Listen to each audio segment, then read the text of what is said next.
In this video I will show you secret formula of YouTube to grow. I will show you a secret trick that all YouTuber have don't tell you. This formula can also increase your views. So first like and subscribe the channel for more formula like this. The formula is publish consistently. What is publish consistently? The meaning is daily uploading. YouTube algorithm says if you upload daily videos, your channel will grow. For example, you made a video and you upload it. YouTube will send 20 impression to video. Impression is how many times your thumbnails were shown to viewers on YouTube. Impressions click-through rate. How often viewers clicked a video after seeing a thumbnail. So next day you upload video also. Then YouTube will send impression to 150.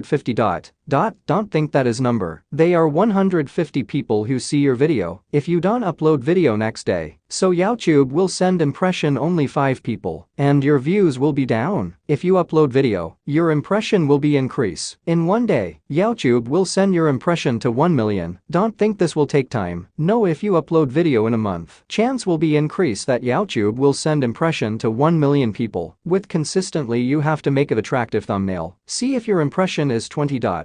It's mean 20 people see your thumbnail. Everybody first see the thumbnail. If they like the thumbnail, then they click the video. If your thumbnail is not good, so what will benefit of impression? If your thumbnail is not good, nobody will click to your video. If YouTube give impression to 1 million people and your thumbnail is not good, from 1 million people, only 1 to 5 people will click the video because thumbnail is not good. So I hope you like. Please like and share the video. And I am also making shorts on my channel. Go and see the shorts now. See you in next video. Bye.